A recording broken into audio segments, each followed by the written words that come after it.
কিভাবে সাফল্য অর্জন করবেন। আমি একটা পয়েন্ট আজকে উল্লেখ করে এই পয়েন্ট থেকে আলোচনা গুটিয়ে নিব ইনশাআল্লাহ। আমি জাস্ট একটা পয়েন্ট বলছি আপনাকে, সব কথা একদিনে বলা সম্ভব না। আল্লাহ রাব্বুল আলামিন বলেন কদ আফলাহা মান যাক্কাহা, সে ব্যক্তি সফল হয়ে গেছে যে ব্যক্তি তার আত্মাকে পরিশুদ্ধ করতে পেরেছে। ওয়া কদ খাবা মান দাসাহা, যে ব্যক্তি আত্মাকে পরিশুদ্ধ করতে পারে নাই সে ব্যক্তি ধ্বংস হয়ে গেছে। কিভাবে পরিশুদ্ধ করবেন? তিনটা হাদিস আপনাকে আগে শোনাই। এক, আল্লাহ রাব্বুল আলামিনের হাবিব মুহাম্মদ সাল্লাল্লাহু আলাইহি ওয়াসাল্লাম, দরুদ পড়েন, বলেন সাল্লাল্লাহু আলাইহি ওয়াসাল্লাম। তিনি বলছেন যে আল্লাহর এমন কিছু বান্দা আছে যারা জান্নাতে প্রবেশ করবে যাদের অন্তরটা হবে পাখির মতো নরম। কার মতো? পাখির মতো। একটা হাদিস শুনলেন। 2 নম্বর হাদিস, আল্লাহ রাসূল সাল্লাল্লাহু আলাইহি ওয়াসাল্লাম বলছেন শহীদদের আত্মা যখন আল্লাহর কাছে পৌঁছায়, আল্লাহ রাব্বুল আলামিন সেই আত্মাগুলোকে সবুজ রঙের কিছু পাখির মধ্যে প্রদান করেন এবং সেই পাখিগুলো আরশের নিচে লণ্ঠন আছে এখানে বসে থাকে এবং তারা জান্নাতের যে কোনো জায়গায় যায়, ঘুরে খাবার খায়, আবার ফিরে আসে। আল্লাহ পাক তাদেরকে বলেন যে তোমরা কি চাও, তোমরা কি চাও? শহীদরা কিচ্ছু বলতে পারে না। কি চাইবো আল্লাহ, এত নিয়ামত দিয়েছেন, কি চাইবো? যখন আল্লাহ বারংবার প্রশ্ন করতে থাকেন তোমরা কি আর কিছু চাও, তোমরা কি আর কিছু চাও, তোমরা কি আর কিছু চাও, তখন শহীদরা শেষে বুঝে যে আমাদের কিছু না কিছু তো বলতে হবে এখন। তখন তারা বলে হে আল্লাহ, আমরা আরো একবার পৃথিবীতে যেতে চাই এবং তোমার পথে জীবন দিয়ে আবার ফিরে আসতে চাই। আল্লাহ পাক বলেন এই সুযোগ তো আর নেই, অতএব তোমাদের আর কিছু চাওয়ার নেই, তোমরা এখানেই থাকো। আরেকটা হাদিস শোনেন, রাসূলুল্লাহ সাল্লাল্লাহু আলাইহি ওয়াসাল্লাম বলেছেন, এই হাদিসটা ওমর রাদিয়াল্লাহু আনহু থেকে এসেছে, যে তোমরা যদি, হে মানব জাতি বা হে মুসলিমরা, তোমরা যদি আল্লাহর কুল করতে, ভরসা করার মতোই ভরসা করতে, আল্লাহ পাক তোমাদেরকে পাখিদেরকে যেমন করে রিজিক দেন তোমাদেরকে ঠিক সেইভাবে রিজিক দিতেন। তোমরা কি লক্ষ্য করো না যে পাখিরা খালি পেটে বের হয়ে যায় বাসা থেকে সকালবেলা এবং সন্ধ্যাবেলা ভরা পেটে বাসায় ঢোকে? আপনাকে যে 3টা হাদিস শোনালাম, এই 3টা হাদিসে একটা শব্দ হচ্ছে কমন। শব্দটা কি বলেন? পাখি। পাখি কে? পাখি। আল্লাহ রাব্বুল আলামিন পাখিদের কাছ থেকে আমাদেরকে শিখতে বলছেন এবং বলছেন যে পাখিদের মনটা হয় খুব নরম, খুব সফট এবং তারা আল্লাহর প্রতি তাওয়াক্কুল করে পূর্ণ মাত্রায়। তারা সকালবেলা ভোরবেলা বের হয়ে যায় এবং সন্ধ্যাবেলা বাসায় ফেরে, খালি পেটে বের হয়, ভরা পেটে বাসায় ফেরে। এবং আল্লাহ পাক সবচেয়ে সম্মানিত মৌত যেটা শহীদের মৌত, সেই শহীদদের আত্মাকে আল্লাহ পাক পাখির রূপ দিবেন। তাহলে পাখিটার বিষয়ে একটা ফোকাস করা দরকার আছে না? আচ্ছা, এখানে আসেন। পাখির মন হচ্ছে নরম, মানে পাখির মনটা তাজকিয়া, আত্মশুদ্ধিতে পরিপূর্ণ। কদ আফলাহা মান যাক্কাহা, সে ব্যক্তি সফল হলো যার হৃদয়টা পবিত্র, নিষ্পাপ, নিষ্কলুষিত হলো, সে ব্যক্তি সফল হবে ইনশাআল্লাহ। একটা কাজ এখানে খেয়াল করেন, পাখিরা সকালবেলা ভোরবেলা বের হয় আর সন্ধ্যাবেলা বাসায় ফেরে। এখনকার মুসলিমদেরকে দেখবেন দুপুরবেলা ওঠে, রাত 3টায় ঘুমায়। কথা কি বুঝেন নাই? পাখির একদম ভোরবেলা উঠে যখন ফজরের আজান দিচ্ছে ঠিক তার আগ মুহূর্তে পাখির কিচিরমিচির শুনছেন, তার মানে নামাজের ওয়াক্ত প্রায় চলে যাচ্ছে, তার মানে তার আল্লাহ পাকের হুকুমের সাথেই জেগে ওঠে, সূর্য ডুবে তারা ডুবে যায়। ঠিক এরকম সুন্নত ছিল নবী সাল্লাল্লাহু আলাইহি ওয়াসাল্লামের এবং সাহাবায়ে কেরামের। আজকে 1400 বছর পর মুসলিম জাতি এই সুন্নাহ ভুলে গেছে। আর আমাদের সুন্নত দেখবেন, যদি কোনো রকম উঠেও ফেলি ফজরে, আবার 12টা বন্ধ ঘুম, আরো বেশি। আর এই যুব সমাজ যারা আছো তোমরা, কেউই 3টা-4টার আগে ঘুমায় বলে আমার মনে হয় না। অলওয়েজ অনলাইনে পড়ে আছে, টিকটক নিয়ে, ফেসবুক নিয়ে, গার্লফ্রেন্ডের সাথে চ্যাটিং। পাখির মতো হতে পারলে পরে মনটা তো নরম হবে, তারপরে না তাজকিয়া অর্জন হবে। পাখির রুটিনটা কি? ভোরবেলা বের হয়, সন্ধ্যাবেলা বাসায় ঢোকে। অতএব আমরা যদি রাসূলুল্লাহ সাল্লাল্লাহু আলাইহি ওয়াসাল্লামের সুন্নাহ মতো ওই ভোরবেলা উঠতে পারি আর আর্লি নাইট ঘুমিয়ে যেতে পারি এবং সারাদিন যদি রাসূলের সুন্নাহগুলোর উপর আমল করতে পারি, তাজকিয়া অর্জন হবে ইনশাআল্লাহ। কথা বুঝতে পারছেন? 2, পাখির মতো নরম মন লাগবে। এখনকার আমরা যারা বেঁচে আছি আমাদের মনগুলো কঠিন। কেমন কঠিন? পাথরের মতো কঠিন। আমরা যখন দেখি একটা মাইয়াতকে নিয়ে যাওয়া হচ্ছে জানাজায়, আমাদের কোনো ফিলিংস কাজ করে না। জানাজায় যাচ্ছে, জানাজায় দাঁড়িয়ে মোবাইলটা টিপাটিপি করছে, জানাজার সাথে চলছে, কোনো ফিকির নাই যে এই জানাজা আমার হবে কালকে, ওই মোবাইল টিপাটিপি করছে। আমি এমনও দেখেছি, দাফন করা হলো মাইয়াতকে, দাফন করার পরে চারপাশে মানুষজন জড়ো হয়ে গল্প করছে, ভাই আপনার ওই জমিটার কি খবর, আপনার ওইটার কি খবর, বিজনেস কেমন চলছে, চাকরি কি অবস্থা। এই যে মাইয়াতকে পাশে দাফন করলো, কোনো ফিলিংস নাই, কোনো ফিলিংস নাই। আমি আত্মশুদ্ধির কথা বলছি। আত্মশুদ্ধির জন্য আপনার মনটাকে পাখির মতো সফট নরম করতে হবে। যখন আপনি সফট নরম করবেন এবং আত্মশুদ্ধি অর্জন করবেন, তখন 2 ডানা মেলে আপনি আকাশে উঠতে পারবেন ইনশাআল্লাহ। আত্মশুদ্ধি অর্জন না করতে পারলে ডানা কেটে পড়ে যাবে, তখন আর আকাশে উঠতে পারবেন না। কোন আকাশে? ওই যে শহীদের রূহ যে আকাশে চলে গেছে, ওই আকাশ।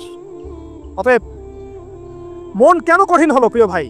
এক নাম্বার কারণ আমরা শিরকের পাপে লিপ্ত আছি। এক নাম্বার, শিরকের পাপে লিপ্ত থাকা অবস্থায় মুসলিমদের মনটা কঠিন হয়ে গেছে। আপনি কি মনে করছেন আমরা শিরক করি না? মুসলিমরাও কবর পূজা করে, দেখবেন মুসলিমরাও দেখবেন অনেক ক্ষেত্রে মাজার পূজা করছে। আমি বলিনি যে অলিয়া উলিয়ার মাজার জিয়ারত করা যাবে না, আমি কথা বলছি না, কিন্তু আপনি মৃত মানুষের কাছে আপনার ভালো মন্দ চাইতে পারেন না, কথা বুঝতে পারেন না? আমরা অবশ্যই অলিয়া উলিয়াদের কবর জিয়ারত করব, এটা আপনাকে মৃত্যুর কথা স্মরণ করাবে। তাদের একটা রব আছে যেটাকে আমরা প্রভাব বলি, এটা আপনার মধ্যে আসবে। আমরা অবশ্যই জিয়ারত করব, জিয়ারত করতে বলেছেন নবী সাল্লাল্লাহু আলাইহি ওয়াসাল্লাম, কারণ এটা আপনাকে পরকালের কথা কি করবে, স্মরণ করাবে। ওমরা করতে যান, আল্লাহ পাক সবাইকে তৌফিক দান করুন ওমরা হজ করার এবং বড় হজ করার, আমি দোয়া করি। ওখানে সবচেয়ে সেরা যে দৃশ্যগুলো দেখা যায় তার মধ্যে একটা রাসূলুল্লাহ সাল্লাল্লাহু আলাইহি ওয়াসাল্লামের রওজা। ওখানে গেলে চোখের পানি ঝরে না এমন কোনো মুসলিম নাই, আছে? নাই। আরেকটা সবচেয়ে মন নরম করা একটা দৃশ্য হচ্ছে জান্নাতুল বাকি, যেটা আমরা বাকিউল গারকাত বলি, যেখানে আপনি দেখবেন সাহাবায়ে কেরাম রাদিয়াল্লাহু আনহুমের কবর, যতদূর চোখ যায় তাদের কবর, কবরের কোনো মাজার নাই, সেখানে কোনো তাওয়াফ হচ্ছে না কবরকে কেন্দ্র করে, সেখানে কবরে কেউ ফুল চড়াচ্ছে না, একটা ছোট্ট পাথর দেখা যায়, খেলার কিছু না। পৃথিবীর সবচেয়ে শ্রেষ্ঠ মানুষগুলো সেখানে শুয়ে আছেন, ওখানে গিয়ে দাঁড়াবেন, দেখবেন নিজেকে তুচ্ছ বলে মনে হবে, আমি এই পৃথিবীতে আর কি করছি, সেরা মানুষগুলি মাটির নিচে, আমি এখানে কি করছি। তো দেখুন প্রিয় ভাইরা, অবশ্যই অলিয়া উলিয়াদের কবর জিয়ারত করবে, কিন্তু মৃত ব্যক্তি আপনার কল্যাণ করতে পারবে, অকল্যাণ করতে পারবে? হ্যাঁ, তারা আল্লাহর কাছে সুপারিশ করতে পারবে আল্লাহ পাক যখন তাদেরকে অনুমতি দিবেন। তারপরে আল্লাহ পাক যখন অনুমতি দিবেন তখন নবী সাল্লাল্লাহু আলাইহি ওয়াসাল্লাম সুপারিশ করবেন, অলিয়া উলিয়াগণ করবেন, আলেম ওলামা করবেন, শহীদগণ করবেন, হাফেজে কোরআন করবে, অনেকেই করবেন ইনশাআল্লাহ। আল্লাহ পাক আমাদের তাকদীরে এইসব সুপারিশ নসিব করুন বলি না আমি। মুসলিমরা আজকে শিরক করছে অনেক ক্ষেত্রেই, দেখবেন হাতে একটা এই যে বালা পড়ে আছে, খুলে না, কেন খুলেন না ভাই? বলে যেটা খুললে যদি রোগ হয়, রোগ দেওয়ার মালিক কি? ওই বালা না আল্লাহ? এই যে আপনার বিশ্বাস জন্মায় নিয়েছে, এই যে বিশ্বাসটা জন্মিয়েছে আপনার হাতের উপরে, এই বালার উপরে, এটাই শিরক, এটাই শিরক। যদি আপনি বিশ্বাস করেন যেটা হাতে থাকলে আপনি সুস্থ থাকবেন, হাত থেকে খুলে পড়ে গেলে আপনি আর বাঁচবেন না, এই যে কল্যাণ অকল্যাণের মালিক আপনি কাকে করলেন? ওই বালাকে করেছেন, আল্লাহকে করেন নাই, এখানে শিরক হয়ে গেছে, খুবই সূক্ষ্ম শিরক। আপনি নামাজ পড়ছেন মনে করেন, এখন কিছু মানুষ আসলো, এখন দেখছেন যে হুজুরটা আমার নামাজ দেখছে, নামাজটা খুব সুন্দর করে পড়ার চেষ্টা করলেন, লম্বা নামাজ, সেজদা গিয়ে আর উঠছেন না, খুব সুন্দর নামাজ পড়ছেন, এই যে মানুষকে দেখানোর জন্য নামাজটা পড়ছেন, এটা শিরক। এটা কি? এটাও শিরক। এই যে গণক বসে আছে রাস্তার পাশে, দেখবেন টিয়া পাখি নিয়ে, তারপরে যে কাগজ নিয়ে, আসেন ভাই ভাগ্য পরীক্ষা করে দেই। আরে ভাই, তুমি যদি মানুষের ভাগ্যই পরীক্ষা করতে পারবা তো তুমি রাস্তার পাশে কেন? তোমার ভাগ্য কেউ পরীক্ষা করেনি কখনো? এতটুকু কমন সেন্স আমাদের নাই? ও যদি আমার ভালো মন্দ করতে পারে, ভবিষ্যৎ বলতে পারে, তাহলে ও রাস্তার পাশে বসে আছে কি? ওর তো প্রাইম মিনিস্টার হওয়ার কথা, এখন ওর তো ইলেকশন করার কথা। তো দেখেন, এই যে ওখানে গিয়ে আমরা কি করি, ভাই আমার হাতটা দেখে দেন, ভাই আমার অতীত বলে দেন, ভবিষ্যৎ বলে দেন, এবং এগুলো দিন দিন বাড়ছে, কিন্তু এই রাশিফল, কবিরাজি, গণকি, এগুলো দিন দিন বাড়ছে। এবং আমি লক্ষ্য করছি দিন দিন আরেকটা জিনিসও বাড়ছে, সেটা হলো জাদুবিদ্যার চর্চা করা। এবং গ্রামে গঞ্জে কুফুরি বাড়ছে না? কুফুরি করা, তাবিজ করা, বিচ্ছেদ করা, স্বামী স্ত্রীর বিচ্ছেদ করা, মেয়েকে বশ করা, সন্তানকে বশ করা, বাড়ছে না? সবই শিরক, এগুলো সবই কুফুরি। এগুলো মুসলিমরা করছে না? মুসলিমরা এসব শিরকে লিপ্ত আছে বলেই তো অন্তর কঠিন হয়ে গেছে, ফাকাসাত কুলুবুহুম, তাদের অন্তর কঠিন হয়ে গেছে। তো একটা হাদিস বলে এখানে খালি, নবী সাল্লাল্লাহু আলাইহি ওয়াসাল্লাম বলছেন, যদি কেউ কোনো গণকের কাছে যায়, গিয়ে বলে দেখেন তো আমার হাতটা একটু, ও কিন্তু বিশ্বাস করে না যে এ ভবিষ্যৎ বলতে পারে, খালি এমনি বলেছে একটু দেখেন তো, বলার সাথে সাথেই 40 দিনের নামাজ কবুল হবে। আর যদি তার বলা কথায় বিশ্বাস করে যে হ্যাঁ তোমার ভবিষ্যৎ খুব ভালো, তুমি চাকরি পাবা, এটা করবা সেটা করবা, এবং সে বিশ্বাস করলো হ্যাঁ এটাই হবে, তখন নবী সাল্লাল্লাহু আলাইহি ওয়াসাল্লাম বলছেন সে যেন আল্লাহর পক্ষ থেকে যা নাজিল হয়েছে, মানে যে কোরআনুল কারীম, এই কোরআনকে যেন সে অস্বীকার করলো, মানে কুফরি করলো। এগুলো আমরা করছি না ভাই? অনেক কিছু করছে। আমরা স্তম্ভের পূজা করছি, অনেক মুসলিম আগুনের পূজা করছে, আগুন জ্বালিয়েছেন, মাথা নত করছেন, কেন? আগুনের সামনে আপনি মাথা নত করবেন কেন? আপনি একটা স্তম্ভের সামনে, গাছের সামনে দাঁড়িয়ে মাথা নত করে ধ্যান করবেন কেন? আপনি মেডিটেশন করছেন কি জন্য? আপনাকে নামাজ দেওয়া হয় নাই? 5 ওয়াক্ত নামাজ দেওয়া হয় নাই? নামাজ হচ্ছে বড় মেডিটেশন কিছু আছে নাকি? আপনি ধ্যান করছেন কি জন্য? অনেক মুসলিম তো জিনের উপাসনা করছে, জানেন? অনেক মুসলিম জিনকে তাবে করার চেষ্টা করছে, আর জিন বলে একটা জাতি আছে, এটা সত্য। এরকম প্রতিটা ক্ষেত্রে শিরক আছে, শিরক কথায় আছে, কাজে আছে, বিশ্বাসে আছে।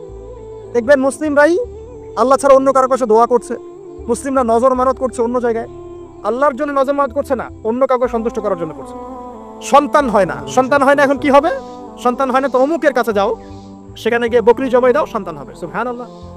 তো এই পদ্ধতি ইব্রাহিম আলাইহিস সালামের জানা ছিল না, যে শেষ বয়সে তিনি বলছেন রব্বি হাবলি মিনাস সালিহিন। আপনি দোয়া করতে পারেন না? সন্তান হবে না কেন? আল্লাহ পাক তাকদীরে লিখে রাখেন, অবশ্যই হবে। আর আল্লাহ পাক তাকদীরে না লিখলে কিভাবে হবে? তাকদীরে যে ব্যক্তি বিশ্বাস করে না সে ব্যক্তি হতাশ হয়। যা কিছু হচ্ছে আমাদের জীবনে সবই তাকদীর, এর বাইরে একটা মানুষও যেতে পারবে না। প্রিয় ভাইরা, কথায় কাজে এবং চিন্তায় আমরা অনেক শিরিক করছি। শিরিকের কারণে আমাদের অন্তর কঠিন হয়ে গেছে। আরো কেন কঠিন হচ্ছে? বেদাত। আমল করছেন নবীর সুন্নত মারার জায়গায় অন্য কিছু আপনি করছেন, এমন এমন কিছু আমল করছেন যেগুলোর সাথে রাসূলের সুন্নতের কোনো সম্পর্ক নাই এবং সাহাবীদের সুন্নতেরও কোনো সম্পর্ক নেই। এই ক্ষেত্রে গিয়ে আপনি বেদাত করছেন, বেদাত করে অন্তর কঠিন হয়ে যাচ্ছে। অন্তর কঠিন হওয়ার একটা বড় কারণ হচ্ছে হারাম রিজিক। যখন আপনি হারাম রিজিকে যাচ্ছেন, সুদ, ঘুষ, আপনার দুর্নীতি, আপনার এই যে অন্যের সম্পদ আত্মসাৎ হয়ে যাচ্ছে। আমি কি বুঝাতে পারছি না? হারাম রিজিক যখন আপনার শরীরে ঢুকছে, অন্তরটা শক্ত হয়ে যাচ্ছে। একটা হাদিস যথেষ্ট। আল্লাহ রাসূল বলেছেন, ইন্নাল্লাহা তাইয়্যিব লা ইকবালু ইল্লা তাইয়্যিব। আল্লাহ পাক পবিত্র সত্তা, তিনি পবিত্র ছাড়া কবুল করেন না। আপনি 10টা হজ করে আসেন, চুরির টাকা দিয়ে, ডাকাতির টাকা দিয়ে, আত্মসাতের টাকা দিয়ে, দুর্নীতির টাকা দিয়ে, যদি কবুল হয় তাহলে কোরআন সুন্নাহ মিথ্যা হয়ে যাবে। নাউযুবিল্লাহ। কথা কি বুঝতে পারছেন না? আল্লাহ রাব্বুল আলামিন বলছেন আল্লাহ পাক পবিত্র ছাড়া কবুল করেন না। হারাম রিজিক দিয়ে ইবাদত কবুল হয় না। আমরা ওই যে রংপুর অঞ্চলে একবার ওই যে হারাগাছ একটা অঞ্চল আছে না, সেখানে গিয়েছিলাম। সেখানে মাশাআল্লাহ আবার বিড়ির অনেক ফ্যাক্টরি আছে। কিসের? বিড়ি তো হালাল নাকি? তামাক তো হালাল নাকি? তো সেখানে বিড়ি ফ্যাক্টরির অনেক মালিক আছে এবং তারা মসজিদ কমিটির অনেক দায়িত্বপ্রাপ্ত আর। মুসলিমদের গায়রত তো এখন নাই, মুসলিম এদেরকে আবার মসজিদ কমিটির সদস্য বানিয়েছে। তো এখন মসজিদ কমিটিতে এসে তার প্রভাবে ইমাম সাহেব টিকতে পারে না। দুইজন বলে নামাজের পর হাত তুলে দোয়া করতে হবে, দুইজন বলে করা যাবে না। ঠিক আছে, এই নিয়ে ক্যাচাল। এই ক্যাচাল হতে হতে দেখা গেল এক পর্যায়ে মারামারি পর্যন্ত হয়েছে। মসজিদ ভাগত হয়েছে, মারামারিও হয়েছে। তো সেখানে আমাকে দাওয়াত করেছিল যে ওয়াজ করার জন্য। তো দোয়া করার কথা বলছে। তাই আমি বললাম দোয়া করে লাভ কি? দোয়া করলেই বাকি, না করলেই বাকি, রিজিকটাই তো হারাম। আপনি তো তামাকের টাকা খাচ্ছেন, তামাক। আপনি মাদকের টাকা খাচ্ছেন, এটা হালাল না হারাম? তো হারাম টাকা দিয়ে হাত তুলে দোয়া করলেই কি, না করলেই কি? দোয়া তো উঠছে না উপরে। আগে হারাম রিজিক ছাড়েন, তারপর দোয়া করুন। তো রিজিক হারাম হওয়ার কারণে আমাদের কি হচ্ছে? অন্তরটা কি হচ্ছে ভাই?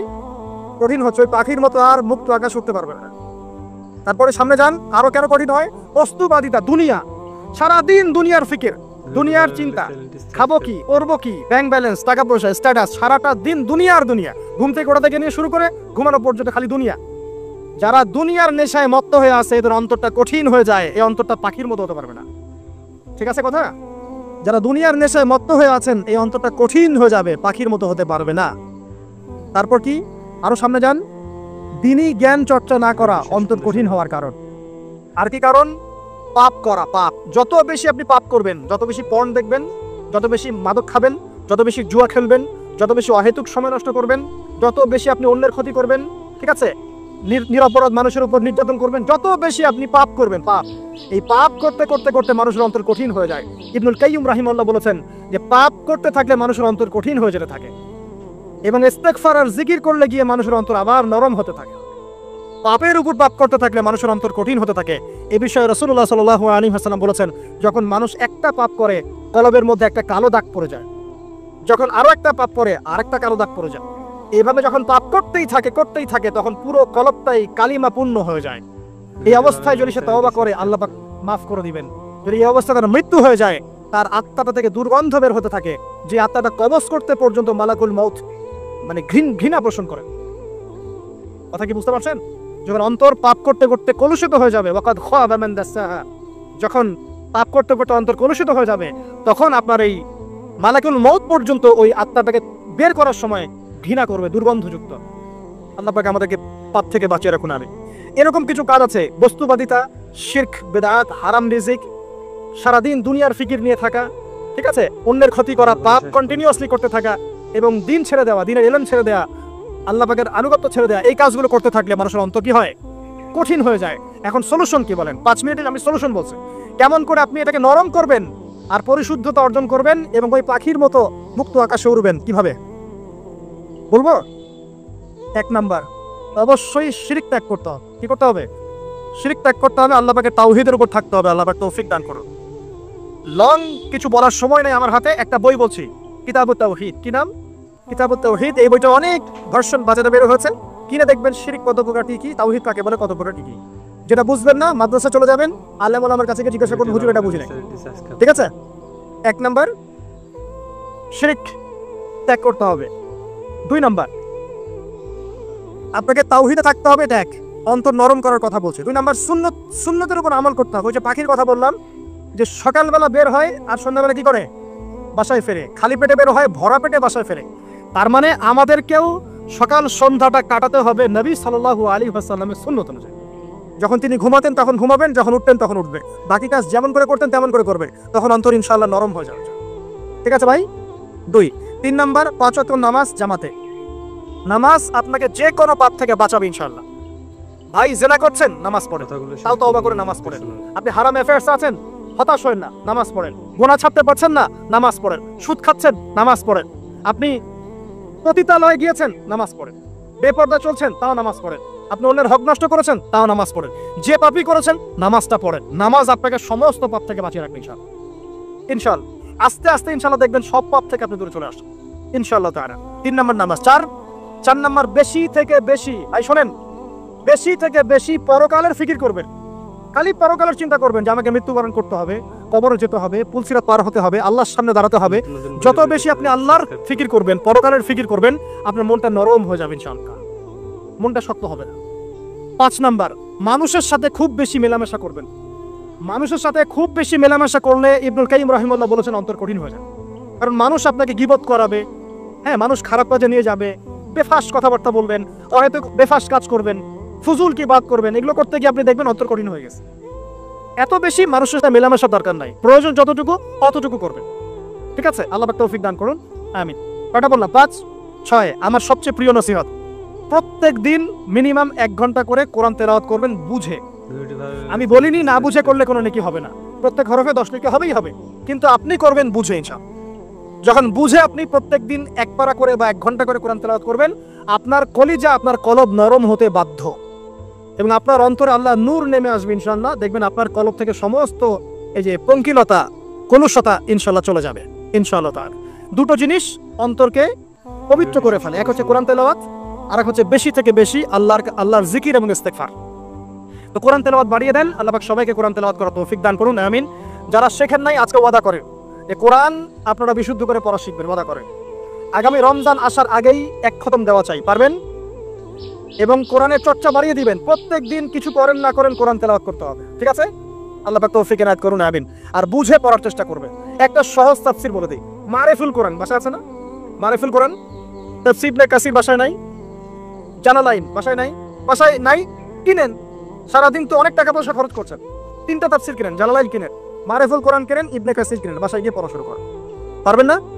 যে আয়াতটা বুঝবেন না, ওলামায়ে কেরামের কাছে যাবেন, গিয়ে বলবেন হুজুর এটা বুঝি না, বুঝাই দেন। নিজে যে ব্যাখ্যা করতে যাবেন না, ব্যাখ্যা করলে দেখবেন এক যে পণ্ডিত বেরোছে, কিছু পণ্ডিত কোরআন পড়ে বলে কোরআনই মানি, হাদিস মানি না। এরকম পণ্ডিত দেখেন নাই? কোরআনই মানি, হাদিস আর মানি না। কারণ আল্লাহ নাকি, নাউজুবিল্লাহ, কোরআনে নাকি আল্লাহ পাক হাদিস মানতে বলে নাই, ও নাকি পায় নাই। এই জন্য দেখলাম সুবহানাল্লাহ, নামাজ পড়তেছে, কোরআন থেকে নামাজ পড়তেছে, হাদিসের কোনো হেদায়েত নিবে না। মানে কিরকম যে হাত আবার ঠিকই বাঁধতেছে, হাত বাঁধতেছে, রুকু করতেছে, সেজদা করতেছে, এগুলো আবার কোথায় পাইলো আল্লাহ ভালো জানে। হাত এভাবে বাঁধতেছে, এভাবে হাতটা বাঁধা কোরআনে কোথায় আছে আমি পাইলাম না কোথাও। ঠিক আছে? হাদিস ছাড়া কি এগুলো আসবে? হাত বাঁধা। সেজদায় গিয়ে সুবহান রাব্বিয়াল আ'লা বলছে না, বলছে আসলামতু লিরাব্বিল আলামিন। এটা কোরআন থেকে বলছে। অর্জন নবী সাল্লাল্লাহু আলাইহি ওয়াসাল্লাম হাদিস থেকে বলছেন সুবহান রাব্বিয়াল আ'লা, সুবহুন কুদ্দুসুন রাব্বুল মালাইকাতি ওয়ার রূহ, সুবহানাকাল্লাহুম্মা রাব্বানা ওয়া বিহামদিকা আল্লাহুম্মা ইগফির। এগুলো নাই, ও বলছে আসলামতু লিরাব্বিল আলামিন। মানে কোরআন মানি, হাদিস মানি না। এত বেশি পণ্ডিত হওয়ার দরকার নাই, এরা চিচড়া পাকা টাইপের পণ্ডিত। ওমর রাদিয়াল্লাহু আনহুর যুগে বেঁচে থাকলে এদেরকে পিটাই সোজা করে ফেলাইতো। ইসলামী শুরু করছে, কোরআন মানি, হাদিস মানি না। আল্লাহ পাক কোরআনে বলছে ওয়া মা আতাকুমুর রাসূলু ফাখুযু, রাসূল যা দিয়েছেন তা গ্রহণ করো। ওয়া মা নাহাকুম আনহু ফান্তাহু, রাসূল যা নিষেধ করছেন দূরে থাকো। রাসূল যা দেন সেটা হাদিস না, রাসূল যা দেন সেটা সুন্নাহ না। সুন্নাহ তো সে মানেই না, আলটিমেটলি সে কোরআনই মানে না। তো আসল কথা হচ্ছে এইসব ফিতনা থেকে বেঁচে থাকবেন, কোরআন তেলাওয়াত বাড়িয়ে দেন। কয়টা বলছি? 5টা, 6টা। 7 নাম্বার বেশি থেকে বেশি ইস্তেগফার, সারাদিন পড়বেন আস্তাগফিরুল্লাহ ওয়া আতুবু ইলাইহি, আস্তাগফিরুল্লাহ ওয়া আতুবু ইলাইহি, আস্তাগফিরুল্লাহাল্লাযী লা ইলাহা ইল্লা হুয়াল হাইয়ুল কাইয়্যুম ওয়া আতুবু ইলাইহি। প্রত্যেক দিন পড়তে হবে 100 বার করে। কতবার করে? 100 বার। 8 নাম্বার বেশি বেশি আল্লাহর জিকির, চলতে ফিরতে জিকির, সুবহানাল্লাহ, আলহামদুলিল্লাহ, লা ইলাহা ইল্লাল্লাহ, আল্লাহু আকবার, লা হাওলা ওয়ালা কুওয়াতা ইল্লা বিল্লাহ, বলবেন হাসবুনাল্লাহু ওয়া নি'মাল ওয়াকিল। ঠিক আছে, সুবহানাকা আল্লাহুম্মা রাব্বানা ওয়া বিহামদিকা আল্লাহুম্মা ইগফিরলি, সুবহানাল্লাহি ওয়া বিহামদি আদাদা খালকি ওয়া রিদা নাফসি ওয়া জিনাতা আরশি ওয়া বিদাদা কালিমাতি। যত জিকির আছে সব করবেন, জিকির বাড়াবেন। যত জিকির বাড়াবেন অন্তর পরিশুদ্ধ হবে ইনশাআল্লাহ আযজা ওয়া জাল। কয়টা বলছে? 8। আর দুটো বলি, 9। অন্যের হক নষ্ট করবেন না। অন্যের হক নষ্ট করলেই মন কঠিন হয়ে যাবে। অন্যের হক নষ্ট করবেন না, বরং মানবতার কল্যাণে কাজ করেন। যে কাজগুলো মানব সেবামূলক সেগুলো করেন। রক্তদান কর্মসূচি করেন, গাছ লাগান, এতিমের মাথায় হাত বোলান, বিধবার খোঁজ খবর নেন। ঠিক আছে, মেয়েদের সেলাই মেশিন কিনে দেন, মানুষের উপকারে কাজ করেন। দেখবেন আপনার মনটা নরম হয়ে যাবে ইনশাআল্লাহ। যার মন নরম এবং যার মনের মধ্যে সততা আছে, আল্লাহ পাক ইনশাআল্লাহ সেখানে অবশ্যই হেদায়েত ঢালবে ইনশাআল্লাহ। আর 10 নম্বর সবচেয়ে শেষ হচ্ছে যে কবর জিয়ারত করবেন বেশি বেশি করে, এবং নিজের মৌতের কথা স্মরণ করে আল্লাহর কাছে বেশি বেশি দোয়া করবেন। কি দোয়া করবেন? ইয়া মুকাল্লিবাল কুলুব সাব্বিত কলবি আলা দীনিক, ইয়া মুসাররিফাল কুলুব সাররিফ কুলুবানা আলা তাআতিক। এই দোয়াগুলো করবেন ইনশাআল্লাহ। এবং কবর জিয়ারত করবেন সপ্তাহে সপ্তাহে, পারলে 2 দিন 3 দিন পর পর কবরস্থানে যাবেন। ইনশাআল্লাহ দেখবেন আপনার মন নরম হবে ইনশাআল্লাহ আযজা ওয়া জাল। এখনকার সভ্যতা এসে কবরস্থানকে সমাজ থেকে দূরে সরিয়ে দিয়েছে, অথচ আগে মুসলিমদের কবরস্থান ছিল মসজিদের পাশে। 5 ওয়াক্ত নামাজ পড়তো, কবর জিয়ারত করে বাসায় যেত। 5 ওয়াক্ত নামাজ পড়তে আসতো, কবরকে দেখতো, পরকালে করা স্মরণ হতো। এখন কবরস্থান ওই যে দূরে, সারা জীবনে একবার যায় কিনা সন্দেহ আছে। এই 10টা কাজ যদি আপনারা করতে পারেন ইনশাআল্লাহ তাআলা, আমাদের কলবটা ইনশাআল্লাহ নরম হবে, আত্মশুদ্ধি অর্জিত হবে। আর এগুলোর পাশাপাশি অবশ্যই আল্লাহওয়ালা আত্মশুদ্ধিওয়ালা মানুষের সহবতে গিয়ে থাকবে। আল্লাহওয়ালা আত্মশুদ্ধিওয়ালা মানুষের সহবতে গিয়ে থাকলে তাদেরকে দেখেই দেখবেন মনটা নরম হয়ে যাবে ইনশাআল্লাহ। ইলমি পরিবেশে থাকেন, দ্বীনি পরিবেশে থাকেন, আমর বিল মারুফ নাহি আনিল মুনকারের কাজ করেন। 3 দিন 7 দিন 40 দিন যতদিন পারেন আল্লাহর পথে সময় লাগান। আমি এটাকে আপনার আত্মশুদ্ধির জন্য বলছি, এটা একমাত্র পদ্ধতি আত্মশুদ্ধির, এটা বলছি না। এখানে গেলে আপনি ইনশাআল্লাহ আপনার ইসলাহ এবং সংশোধনের জন্য কাজ করতে পারবেন। আল্লাহ রাব্বুল আলামিন আমাদের সবার কলবগুলোকে পরিচ্ছন্ন করুন। আল্লাহ পাক আমাদের সবাইকে শিরকের পথ থেকে বাঁচিয়ে রাখুন, হৃদয় কঠিন হওয়া থেকে বাঁচিয়ে রাখুন। আল্লাহ পাক আমাদেরকে বেশি থেকে বেশি কোরআন তেলাওয়াত করার তৌফিক দান করুন, দ্বীনি জ্ঞান চর্চা করার তৌফিক দান করুন। আল্লাহ পাক আমাদের সবাইকে হারাম রিজিক, জেনা, সুদ, ঘুষ থেকে বাঁচিয়ে রাখুন। আল্লাহ পাক আমাদেরকে পরকালীন চেতনায় এই দুনিয়ার জীবন কাটানোর তৌফিক ইনায়াত করুন, আমিন। আমার সাথে আবার তওবা করেন যে সারা জীবন সুদ খাবো না ইনশাআল্লাহ। নবী সাল্লাল্লাহু আলাইহি ওয়াসাল্লাম 4 শ্রেণীর মানুষকে অভিশাপ করেছেন। 1 শ্রেণী যে সুদ খায়, 2 নম্বর যে দেয়, 3 নম্বর যে সাক্ষী থাকে, 4 নম্বর যে লিখে রাখে। এখন আপনি বলেন এই পুরো মনিটরি সিস্টেমের মধ্যে এই 4 শ্রেণীর মানুষ আছে না? কোনো না কোনো ভাবে আমরা এর সাথে সম্পৃক্ত নই কি? সম্পৃক্ত। অতএব আল্লাহর এই বাণীকে যদি ভয় করেন, কোন বাণী? আল্লাহ পাক বলছেন ইয়া আইয়ুহাল্লাযীনা আমানু হে মুমিনগণ ইত্তাকুল্লাহ, তোমরা আল্লাহকে ভয় করো। ওয়া যারু মা বাকিয়া মিনার রিবা ইন কুনতুম মুমিনিন, তোমরা সুদের অবশিষ্ট অংশগুলো ছেড়ে দাও যদি প্রকৃতপক্ষে তোমরা মুমিন হয়ে থাকো। ওয়া ইল্লাম তাফআলু, তোমরা যদি সুদ না ছাড়ো, আল্লাহর হুঁশিয়ারি শোনেন, যদি তোমরা সুদ না ছাড়ো, ফাযানু বিহারবিন মিনাল্লাহি ওয়া রাসূলিহি, আর আল্লাহ এবং তার রাসূলের সাথে যুদ্ধের ঘোষণা শুনে রাখো। আল্লাহ এবং তার রাসূলের বিপক্ষে যুদ্ধ করে কেউ জান্নাতে যাবে, কেউ কবরের আযাব থেকে বাঁচতে পারবে, কেউ হাউজে কাউসারের পানি পাবে, আল্লাহ এবং তার রাসূলের সাথে যুদ্ধ করে কেউ টিকতে পারবে? আপনার কি তাই মনে হয়? যদি মনে হয় তাহলে দিব্যি সুদ খান, কোনো সমস্যা নাই। আর যদি মনে হয় যে আল্লাহ এবং তার রাসূলের সাথে যুদ্ধ করে আমি পার পাবো না, আল্লাহ এবং তার রাসূলের বিরুদ্ধাচরণ করে আমার কবর টিকবে না, কারণ আমি একটা কথা বারবার বলি আপনাদেরকে যে আল্লাহ ছাড়া আমাদের আপন বলতে কেউ আছে? একা এসেছেন পৃথিবীতে, একাই যেতে হবে। আপনার খ্যাতি, আপনার অর্থনৈতিক খ্যাতি, অর্থের প্রতিপত্তি, আপনার ক্ষমতার দাপট, আপনার ধর্মীয় দাপট, কোনো কিছুই, ফ্যান ফলোয়ার্স, কেউ আপনার সাথে কবরে যাবে না। মনে করেন আমি আসছি, আপনারা সবাই স্লোগান দিচ্ছেন, কথার কথা, আপনারা আমাকে ভালোবাসা, বা একজন পলিটিশিয়ান আসছে, আপনারা সবাই স্লোগান দিচ্ছেন, ভালোবাসেন তাকে। দিন শেষে ওই পলিটিশিয়ান একাই কবরে যাবে, দিন শেষে আপনিও একাই কবরে যাবেন, আমিও একাই কবরে যাব। আলটিমেটলি কি হলো? দুনিয়া এবং আখেরাতে আল্লাহ ছাড়া প্রকৃত বন্ধু আমাদের কেউ নাই, প্রকৃত মওলা কেউ নাই। সেই আল্লাহ এবং তার রাসূলের বিরুদ্ধাচরণ করে কেউ তার সাথে যুদ্ধ করে কবরে পার পাবে, এমনটা ভাবা বোকামি নয় কি? আল্লাহ পাক আমাদেরকে বোঝার তৌফিক দান করুন। এটা সেই যুগ যে যুগে মানুষ আল্লাহর হারামগুলোকে হালাল করে নিচ্ছে। মাদকদ্রব্য হালাল না হারাম? এখন দেখবেন মেজরিটি সংখ্যক মানুষ মাদকদ্রব্যের সাথে সংশ্লিষ্ট হয়ে গেছে। স্পেশালি বর্ডার এলাকা যেগুলো আছে বাংলাদেশের, সেই বর্ডার এলাকাগুলোতে দিব্যি রমরমা ব্যবসা চলছে, মাদকের দিব্যি ব্যবসা চলছে। এবং যারা মাদক খাচ্ছে এরা মুসলিম, তারা হয়তো এই হাদিস জানে না। আল্লাহ পাক ওদের কানের মধ্যে আমার এই হাদিস যেন পৌঁছে দেন, আমিন। নবী সাল্লাল্লাহু আলাইহি ওয়াসাল্লাম বলেছেন, আমি মেরাজের রাতে যখন গিয়েছি তখন 1 শ্রেণীর মানুষকে দেখেছি, ওদেরকে শাস্তি দেওয়া হচ্ছে। কি শাস্তি? জাহান্নামীদের রক্ত এবং পুষ ওদেরকে খেতে দেওয়া হচ্ছে। জিবরাইল আলাইহিস সালামকে জিজ্ঞাসা করা হলো যে এরা কারা? তিনি বললেন এরা আপনার উম্মতের সেই সব ব্যক্তি যারা মাদকদ্রব্য সেবন করত। আল্লাহ রাব্বুল আলামিন তার হাবিবের মাধ্যমে জানিয়েছেন যখন কোনো মুসলিম মাদক সেবন করে বা কোনো ব্যক্তি মাদক সেবন করে তখন 40 দিন তার নামাজ কবুল হয় না। এরপর যদি সে তওবা করে তাহলে আল্লাহ পাক তার তওবা কবুল করবেন ইনশাআল্লাহ। যদি সে আবারও মাদক খায় তওবা করার পর আবার 40 দিন তার নামাজ কবুল হবে না। যদি সে আবার তওবা করে আল্লাহ পাক আবার তাকে মাফ করে দিবেন। যদি সে আবারও মাদক খায় আবার 40 দিন তার নামাজ কবুল হবে না। তারপর যদি আবার তওবা করে আবার আল্লাহ তাকে মাফ করে দিবেন। এরপরেও যদি সে আবার মাদকদ্রব্য সেবন করে নবী সাল্লাল্লাহু আলাইহি ওয়াসাল্লাম বলছেন তাকে আল্লাহ রাব্বুল আলামিন পরকালে মৃত্যুর পরে তিনাতুল খাবাল পান করাবেন। তিনাতুল খাবাল। জিজ্ঞাসা করা হল ইয়া রাসূলুল্লাহ তিনাতুল খাবাল কি জিনিস? নবী সাল্লাল্লাহু আলাইহি ওয়াসাল্লাম উত্তর দিচ্ছেন এটা হচ্ছে জাহান্নামীদের রক্ত মাংস এগুলো পুড়ে পচে যে রসটা বের হবে এটা হচ্ছে তিনাতুল খাবাল। একটা বিষয় শোনেন, কি কারণে আপনি সেখানে যাচ্ছেন? হতাশা হতাশা অথবা সঙ্গদোষ অথবা পারিবারিক চাপ অথবা যে গার্লফ্রেন্ড ছেড়ে চলে গেছে, এই তো বিষয়গুলো। কি কারণে মানুষ মাদকের কাছে যায়, কেন যায়, কারণটা কি? আমরা যখন ফিলোসফি পড়তাম তখন একটা তত্ত্ব পড়ানো হয়েছে আমাদেরকে। তত্ত্বটার নাম হচ্ছে কার্যকারণ তত্ত্ব। মানে প্রত্যেকটা কাজের পিছনে একটা কারণ থাকে, ঠিক আছে? এই যে মুসলিমরা নামাজ পড়ে কেন? আল্লাহর জন্য। মুসলিমরা যাকাত দিবে কেন? আল্লাহকে সন্তুষ্ট করার জন্য। মুসলিমরা প্রতিটা কাজ কেন করে? পরকালের স্বার্থে। পরকালের স্বার্থ নাই আমি নাই, যে কাজে পরকালের স্বার্থ নাই সে কাজে মুসলিমরা নাই। তাই প্রতিটা কাজের পিছনে একটা কারণ থাকে। দেখবেন কেন সে সুদ খাচ্ছে? তার পরিবারের স্বার্থে। কেন সে ঘুষ নিল? তার ছেলে মেয়ের উন্নয়নের জন্য। কেন সে দুর্নীতি করছে? বিকজ সম্পত্তি অর্জন করে সে তার ভবিষ্যৎ প্রজন্মকে সিকিউর করতে চায়। কেন সে মাদক খেলো? ওই যে গার্লফ্রেন্ড ছেড়ে চলে গেছে তাই। কেন মাদক খেলো? ওই যে এক বন্ধু মাদক খায়, সে ডাকছে আয় একটা টান দে, সঙ্গদোষ। কেন সে মাদক খেলো? পরিবারের চাপ, হতাশা। কেন মাদক খাচ্ছে? চাকরি পায় না, বেকার, মাদক খাচ্ছে। মানে মেন্টাল চাপগুলো নিতে পারছে না, সে মাদক খাচ্ছে। সবচেয়ে বেশি মানসিক চাপ কাদের উপর আসে জানেন? 1 নম্বর নবীগণের উপরে, 2 নম্বর সৎ আল্লাহর সৎ বান্দাদের উপরে, তারপর যার ঈমান যত উঁচু তার উপর মানসিক চাপ তত বেশি আসে। এখন যদি মানসিক চাপের সলিউশন মাদকই হবে তাহলে আমাদেরই মাদক খাওয়া দরকার ছিল, নাউজুবিল্লাহ। আর আমরা যে পরিমাণ মানসিক চাপ ফেস করি এটা চিন্তাই করতে পারবেন না। যে যত বড় দায়িত্বশীল যারা পলিটিশিয়ান ওদেরকে জিজ্ঞাসা করবে তারা কি পরিমাণ মানসিক চাপ নিয়ে ঘোরে। আপনার কাছে মনে হচ্ছে যে একটা ক্ষমতা পেয়েছেন, খুব মানে উনি অনেক বড় ক্ষমতাধর, উনি অনেক ভালো আছেন, উনি মোটেই ভালো নাই। ওনাকে জিজ্ঞাসা করেন, উনি মোটেই ভালো নাই।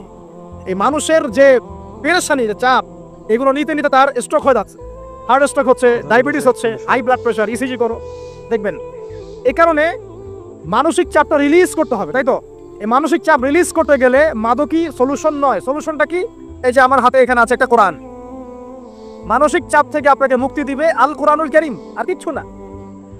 আরেকটা বিষয় কোরআনের সাথে, সেটা হলো প্রথমে বলেছি 5 ওয়াক্ত নামাজ।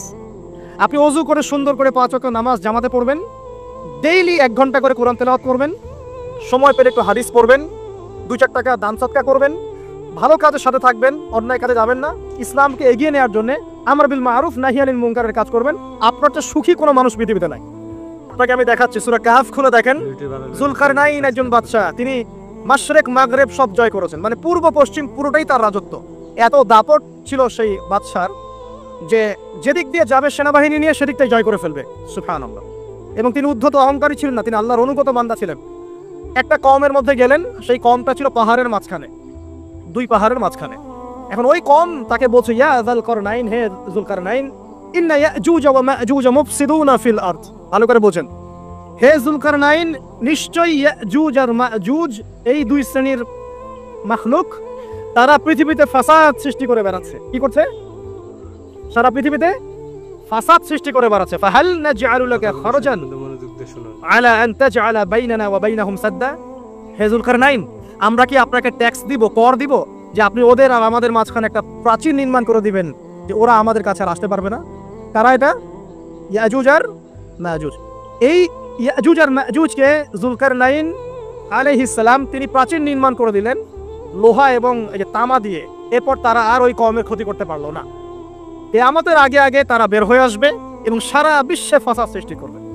এখনো তারা বের হয়ে আসছে, আমি সেটা বলছি না, কিন্তু এখন পুরো বৈশ্বিক প্রেক্ষাপটে যারা বিশ্বে ফাসাদ সৃষ্টি করে বেড়াচ্ছে এদের মধ্যে এই ইয়াজুজ মাজুজের খাসলত আছে, চরিত্র আছে। আর আমরা কি করছি ভাই? আমরা শুধু কাজ যতটুকু না করছি তার চেয়ে বেশি আমরা আয়ু আশা শোডাউন করছি। দেখেন বেশিরভাগ মানুষ আমাদের নামাজের খবর নাই, বেশিরভাগ মানুষ তাজকিয়া আত্মশুদ্ধির খবর নাই, ভালো আলেমের কাছে এসে পড়ে থাকবে কোনো খবর নাই, কোরআন পড়া শিখবে এসবের খবর নাই। যেগুলো করলে কোনো সমস্যা হয় না বা অল্প পরিশ্রমে করা যায়, ওই যে ঘরের মধ্যে শুয়ে শুয়ে ফেসবুকে 2 লাইন লেখা যায়, খুব সহজ, লিখলেন আবার শুয়ে গেলেন, কোনো সমস্যা নাই। কোনো কনস্ট্রাকটিভ সুদূর প্রসারী কাজ আমাদের হচ্ছে না, যেটা হচ্ছে এটা প্রয়োজনের তুলনায় নিতান্তই নগণ্য। এই কারণে আমাদের যারা দিন, আমরা যারা বুঝি, যাদের মধ্যে ইসলামের চেতনা আছে, ইসলামকে ভালোবাসি, আমরা যারা চাই দিন এগিয়ে যাক, আমাদের কনস্ট্রাকটিভ কাজ করতে হবে, মানে সুদূর প্রসারী কাজ করতে হবে। শৈথিল্যতাবাদীও হবেন না, আবার চরমপন্থীও হবেন না, মধ্যমপন্থী হয়ে ইসলামকে, কোরআনকে এবং হাদিসকে হাতে নিয়ে উম্মার ঐক্যের স্বার্থে, দেশ জাতি জনগণের ঐক্যের স্বার্থে এগিয়ে যান। আল্লাহ পাক আপনাদের হাতকে শক্তিশালী করুন, দোয়া করি। এখানে খুবই স্মার্ট হতে হবে এবং বেসিক কাজগুলো খুব বেশি করে করতে হবে। বেসিক কাজ কি ভাই? বেসিক কাজ হচ্ছে আপনার নামাজ, বেসিক কাজ আপনাকে কোরআন শিখতে হবে, বেসিক কাজ আপনাকে আরবি শিখতে হবে, বেসিক কাজ আপনি যেখানে পড়াশোনা করছেন এই পড়াশোনা করে ওই জ্ঞানটাকে দিয়ে ইসলামের খেদমতে আপনাকে কল্যাণে কাজ করতে হবে। বেসিক কাজ যেখানে আপনাকে আল্লাহ পাক দায়িত্ব দিবেন সেখান থেকেই আপনাকে দিনের খেদমত করতে হবে। ডক্টর হন, দিনের খেদমত করেন, ইঞ্জিনিয়ার হন, দিনের খেদমত করেন, পলিটিশিয়ান হন, কোনো আপত্তি নাই, আমরা আপনাকে ভোট দিব ইনশাল্লাহ, আমরা আপনাকেই ভোট দিব ইনশাল্লাহ। আপনি ওখানে গিয়ে দিনের খেদমত করেন, আল্লাহ পাক তৌফিক দান করেন। কথা কি বুঝতে পারছেন? ইসলাম ক্ষমতা জোর করে আদায় করে নেওয়ার জন্য আসে নাই। আবু যার রাদিয়াল্লাহু আনহু কি বলছেন জানেন? আবু যার রাদিয়াল্লাহু আনহুকে নবী সাল্লাল্লাহু আলাইহি ওয়াসাল্লাম বলছেন, আবু যার তুমি দায়িত্ব চেয়ে নিও না, কারণ যদি তুমি দায়িত্ব চেয়ে নাও তখন আল্লাহর পক্ষ থেকে তোমাকে সাহায্য করা হবে না, আর যদি মানুষ তোমাকে দায়িত্ব দেয় আল্লাহ তোমাকে সাহায্য করবে ইনশাআল্লাহ। কত চমৎকার সিস্টেম ইসলামে। আর এখন আমরা কি করি? আমাকে দেন, ও ভালো না আমি ভালো, ওরা সব খারাপ আমি ভালো। বুঝতে পারছেন না কিয়ামতের মাঠে কি কঠিন হিসাবটা দিতে হবে। আল্লাহ পাক আপনাদেরকে বোঝার তৌফিক দান করুন। এগুলো কল্যাণকর নয়, আপনার জন্য অকল্যাণ হতে পারে। তবে হ্যাঁ, যদি আপনার মধ্যে ঈমান থাকে, আপনার মধ্যে যোগ্যতা থাকে, অবশ্যই আপনি দায়িত্ব চেয়ে নেবেন এবং ইনশাআল্লাহ তখন আমরা আপনাকে দায়িত্ব দিব, আমরা আপনাকে ভোট দিব, আপনি জনগণের শাসন কার্য পরিচালনা করবেন, আল্লাহ আপনার হাতকে শক্তিশালী করবেন ইনশাআল্লাহ। আল্লাহ পাক আমাদের নিচু থেকে উঁচু মহলের সবাইকে হেদায়েত দান করুন, দোয়া করি আমি। ইসলাম কারো শত্রু নয়। মুসলিমের রক্ত ঝরানোর জন্য, কল্লা কাটার জন্য আমরা কিন্তু পৃথিবীতে আসি নাই। আমরা আমাদের আসল শত্রুদেরকে চিনতে ভুল করেছি, এই কারণে আমরা আপোষে হানাহানি কাটাকাটির মধ্যে লিপ্ত আছি। এই যে সামনে যে কি হবে আল্লাহ ভালো জানেন। দেখবেন কত মানুষ যে মুসলিম মারামারি করে মারা যাবে, আল্লাহ ভালো জানেন। এইগুলো কাম্য নয়, আল্লাহ পাক আমাদেরকে বোঝার তৌফিক দান করুন। দেখুন ভাই, এই যুগের কথা বলতে গিয়ে এখানে আসলাম। ওই যে যুলকারনাইন যে ইয়াজুজ মাজুজের কথা বললো, এখনকার বিশ্ব যারা পরিচালনা করে দেখবেন তাদের মধ্যে ফাসাদ সৃষ্টি করার এই খাসলতটা থেকেই গেছে। সারা বিশ্বেরা ফাসাদ সৃষ্টি করছে। আমি কিন্তু বলিনি এরাই ইয়াজুজ মাজুজ, কথাকে আবার অন্যদিকে নিয়ে যায় না, আমি কিন্তু এই কথা বলি নাই। আমি বলছি তাদের মধ্যে এই চরিত্র দেখা যায়। এই যুগ সেই যুগ যখন আপনি মাদককে হালাল করে নিচ্ছেন, রিবাকে হালাল করে নিচ্ছেন, বেহায়াপনাকে হালাল করে নিচ্ছেন, কাপড় খোলাকে হালাল করে নিচ্ছেন। আপনি মুসলিম হয়েও দেখবেন শিরকে লিপ্ত আছেন, সুন্নতে লেবাস আছে কিন্তু আকীদার মধ্যে বেদাত থেকে গেছে। আপনি মুসলিম হয়ে হালাল হারাম রিজিকে পরোয়া করছেন না, দিনের বেসিক জিনিসগুলো শিখছেন না। আল্লাহ পাক এই যুগের ফিতনাগুলো থেকে আমাদের মুসলিমদেরকে হেফাজত করুন, আমিন। কিভাবে সাফল্য অর্জন করবেন আমি একটা পয়েন্ট আজকে উল্লেখ করে এই পয়েন্ট থেকে আলোচনা গুটিয়ে নিব ইনশাআল্লাহ। আমি জাস্ট একটা পয়েন্ট বলছি আপনাকে, সব কথা একদিনে বলা সম্ভব না। আল্লাহ রাব্বুল আলামিন বলেন, ক্বাদ আফলাহা মান যাক্কাহা, সে ব্যক্তি সফল হয়ে গেছে যে ব্যক্তি তার আত্মাকে পরিশুদ্ধ করতে পেরেছে। ওয়া ক্বাদ খাবা মান দাসাহা, যে ব্যক্তি আত্মাকে পরিশুদ্ধ করতে পারে নাই সে ব্যক্তি ধ্বংস হয়ে গেছে। কিভাবে পরিশুদ্ধ করবেন? তিনটা হাদিস আপনাকে আগে শোনাই। এক, আল্লাহ রাব্বুল আলামিনের হাবিব মুহাম্মদ সাল্লাল্লাহু আলাইহি ওয়াসাল্লাম দরুদ পড়েন, বলেন সাল্লাল্লাহু আলাইহি ওয়াসাল্লাম। তিনি বলছেন যে আল্লাহর এমন কিছু বান্দা আছে যারা জান্নাতে প্রবেশ করবে যাদের অন্তরটা হবে পাখির মতো নরম। কার মতো? পাখির মতো। একটা হাদিস শুনলেন। 2 নম্বর হাদিস, আল্লাহর রাসূল সাল্লাল্লাহু আলাইহি ওয়াসাল্লাম বলছেন শহীদদের আত্মা যখন আল্লাহর কাছে পৌঁছায়, আল্লাহ রাব্বুল আলামিন সেই আত্মাগুলোকে সবুজ রঙের কিছু পাখির মধ্যে প্রদান করেন এবং সেই পাখিগুলো আরশের নিচে লণ্ঠন আছে এখানে বসে থাকে এবং তারা জান্নাতের যে কোনো জায়গায় যায়, ঘুরে খাবার খায়, আবার ফিরে আসে। আল্লাহ পাক তাদেরকে বলেন যে তোমরা কি চাও, তোমরা কি চাও? শহীদরা কিচ্ছু বলতে পারে না, কি চাইবো আল্লাহ, এত নিয়ামত দিয়েছেন, কি চাইবো? যখন আল্লাহ বারংবার প্রশ্ন করতে থাকেন তোমরা কি আর কিছু চাও, তোমরা কি আর কিছু চাও, তোমরা কি আর কিছু চাও, তখন শহীদরা শেষে বুঝে যে আমাদের কিছু না কিছু তো বলতে হবে এখন।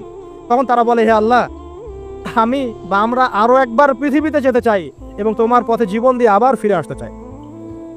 আল্লাহ পাক বলেন এই সুযোগ তো আর নেই, অতএব তোমাদের আর কিছু চাওয়ার নেই, তোমরা এখানেই থাকো। আরেকটা হাদিস শুনেন, রাসূলুল্লাহ সাল্লাল্লাহু আলাইহি ওয়াসাল্লাম বলেছেন, এই হাদিসটা ওমর রাদিয়াল্লাহু আনহু থেকে এসেছে যে তোমরা যদি, হে মানব জাতি বা হে মুসলিমরা, তোমরা যদি আল্লাহর কুল করতে, ভরসা করার মতোই ভরসা করতে, আল্লাহ পাক তোমাদেরকে পাখিদেরকে যেমন করে রিজিক দেন তোমাদেরকে ঠিক সেইভাবে রিজিক দিতেন। তোমরা কি লক্ষ্য করো না যে পাখিরা খালি পেটে বের হয়ে যায় বাসা থেকে সকালবেলা এবং সন্ধ্যাবেলা ভরা পেটে বাসায় ঢোকে? আপনাকে যে 3টা হাদিস শোনালাম, এই 3টা হাদিসে একটা শব্দ হচ্ছে কমন। শব্দটা কি বলেন? পাখি। পাখি কে? পাখি। আল্লাহ রাব্বুল আলামিন পাখিদের কাছ থেকে আমাদেরকে শিখতে বলছেন এবং বলছেন যে পাখিদের মনটা হয় খুব নরম, খুব সফট, এবং তারা আল্লাহর প্রতি তাওয়াক্কুল করে পূর্ণ মাত্রায়। তারা সকালবেলা ভোরবেলা বের হয়ে যায় এবং সন্ধ্যাবেলা বাসায় ফেরে, খালি পেটে বের হয়, ভরা পেটে বাসায় ফেরে। এবং আল্লাহ পাক সবচেয়ে সম্মানিত মৌত যেটা শহীদের মৌত, সেই শহীদের আত্মাকে আল্লাহ পাক পাখির রূপ দিবেন। তাহলে পাখিটার বিষয়ে একটা ফোকাস করার দরকার আছে না? আচ্ছা, এখানে আসেন। পাখির মন হচ্ছে নরম, মানে পাখির মনটা তাজকিয়া, আত্মশুদ্ধিতে পরিপূর্ণ। কদ আফলাহা মান যাক্কাহা, সে ব্যক্তি সফল হলো যার হৃদয়টা পবিত্র, নিষ্পাপ, নিষ্কলুষিত হলো, সে ব্যক্তি সফল হবে ইনশাআল্লাহ। একটা কাজ এখানে খেয়াল করেন, পাখিরা সকালবেলা ভোরবেলা বের হয় আর সন্ধ্যাবেলা বাসায় ফেরে। এখনকার মুসলিমটাকে দেখবেন দুপুরবেলা ওঠে, রাত 3টায় ঘুমায়। কথা কি বুঝেন নাই? পাখির একদম ভোরবেলা উঠে যখন ফজরের আজান দিচ্ছে ঠিক তার আগ মুহূর্তে পাখির কিচিরমিচির শুনছেন, তার মানে নামাজের ওয়াক্ত প্রায় চলে যাচ্ছে, তার মানে তার আল্লাহ পাকের হুকুমের সাথেই জেগে ওঠে। সূর্য ডুবে তারা ডুবে যায়। ঠিক এরকম সুন্নত ছিল নবী সাল্লাল্লাহু আলাইহি ওয়াসাল্লামের এবং সাহাবায়ে কেরামের। আজকে 1400 বছর পর মুসলিম জাতি এই সুন্নাহ ভুলে গেছে। আর আমাদের সুন্নত দেখবেন, যদি কোনো রকম উঠেও ফেলি ফজরে, আবার 12টা বন্ধ ঘুম, আরো বেশি। আর এই যুব সমাজ যারা আছো তোমরা, কেউই 3টা-4টার আগে ঘুমায় বলে আমার মনে হয় না। অলওয়েজ অনলাইনে পড়ে আছে, টিকটক নিয়ে, ফেসবুক নিয়ে, গার্লফ্রেন্ডের সাথে চ্যাটিং। পাখির মতো হতে পারলে পরে মনটা তো নরম হবে, তারপরে না তাজকিয়া অর্জন হবে। পাখির রুটিনটা কি? ভোরবেলা বের হয় আর সন্ধ্যাবেলা বাসায় ঢোকে। অতএব আমরা যদি রাসূলুল্লাহ সাল্লাল্লাহু আলাইহি ওয়াসাল্লামের সুন্নাহ মতো ওই ভোরবেলা উঠতে পারি আর আর্লি নাইট ঘুমিয়ে যেতে পারি এবং সারাদিন যদি রাসূলের সুন্নাহগুলোর উপর আমল করতে পারি, তাজকিয়া অর্জন হবে ইনশাআল্লাহ। কথা বুঝতে পারছেন? 2, পাখির মতো নরম মন লাগবে। এখনকার আমরা যারা বেঁচে আছি আমাদের মনগুলো কঠিন। কেমন কঠিন? পাথরের মতো কঠিন। আমরা যখন দেখি একটা মাইয়াতকে নিয়ে যাওয়া হচ্ছে জানাজায়, আমাদের কোনো ফিলিংস কাজ করে না। জানাজা যাচ্ছে, জানাজায় দাঁড়িয়েও মোবাইলটা টিপাটিপি করছে। জানাজার সাথে চলছে, কোনো ফিকির নাই যে এই জানাজা আমার হবে কালকে, ওই মোবাইল টিপাটিপি করছে। আমি এমনও দেখেছি, দাফন করা হলো মাইয়াতকে, দাফন করার পরে চারপাশে মানুষজন জড়ো হয়ে গল্প করছে, ভাই আপনার ওই জমিটার কি খবর, আপনার ওইটার কি খবর, বিজনেস কেমন চলছে, চাকরির কি অবস্থা। এই যে মাইয়াতকে পাশে দাফন করলো, কোনো ফিলিংস নাই, কোনো ফিলিংস নাই। আমি আত্মশুদ্ধির কথা বলছি। আত্মশুদ্ধির জন্য আপনার মনটাকে পাখির মতো সফট নরম করতে হবে। যখন আপনি সফট নরম করবেন এবং আত্মশুদ্ধি অর্জন করবেন, তখন 2 ডানা মেলে আপনি আকাশে উঠতে পারবেন ইনশাআল্লাহ। আত্মশুদ্ধি অর্জন না করতে পারলে ডানা কেটে পড়ে যাবে, তখন আর আকাশে উঠতে পারবেন না। কোন আকাশে? ওই যে শহীদের রূহ যে আকাশে চলে গেছে, ওই আকাশ। অতএব মন কেন কঠিন হলো প্রিয় ভাই? 1 নম্বর কারণ, আমরা শিরকের পাপে লিপ্ত আছি। 1 নম্বর, শিরকের পাপে লিপ্ত থাকা অবস্থায় মুসলিমদের মনটা কঠিন হয়ে গেছে। আপনি কি মনে করছেন আমরা শিরক করি না? মুসলিমরাও কবর পূজা করে, দেখবেন মুসলিমরাও দেখবেন অনেক ক্ষেত্রে মাজার পূজা করছে। আমি বলিনি যে অলিয়া উলিয়ার মাজার জিয়ারত করা যাবে না, আমি কথা বলছি না, কিন্তু আপনি মৃত মানুষের কাছে আপনার ভালো মন্দ চাইতে পারেন না। কথা বুঝতে পারেন না? আমরা অবশ্যই অলিয়া উলিয়াদের কবর জিয়ারত করব, এটা আপনাকে মৃত্যুর কথা স্মরণ করাবে। তাদের একটা রব আছে যেটাকে আমরা প্রভাব বলি, এটা আপনার মধ্যে আসবে।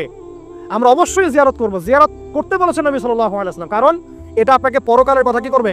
স্মরণ করাবে। ওমরা করতে যান, আল্লাহ পাক সবাইকে তৌফিক দান করুন ওমরা হজ করার এবং বড় হজ করার, আমি দোয়া করি। ওখানে সবচেয়ে সেরা যে দৃশ্যগুলো দেখা যায় তার মধ্যে একটা রাসূলুল্লাহ সাল্লাল্লাহু আলাইহি ওয়াসাল্লামের রওজা। ওখানে গেলে চোখের পানি ঝরে না এমন কোনো মুসলিম নাই, আছে? নাই। আরেকটা সবচেয়ে মন নরম করা একটা দৃশ্য হচ্ছে জান্নাতুল বাকি, যেটা আমরা বাকিউল গারকাত বলি, যেখানে আপনি দেখবেন সাহাবায়ে কেরাম রাদিয়াল্লাহু আনহুমের কবর, যতদূর চোখ যায় তাদের কবর। কবরের কোনো মাজার নাই, সেখানে কোনো তাওয়াফ হচ্ছে না কবরকে কেন্দ্র করে, সেখানে কবরে কেউ ফুল চড়াচ্ছে না, একটা ছোট্ট পাথর দেখা যায়, খেলার কিছু না। পৃথিবীর সবচেয়ে শ্রেষ্ঠ মানুষগুলো সেখানে শুয়ে আছেন।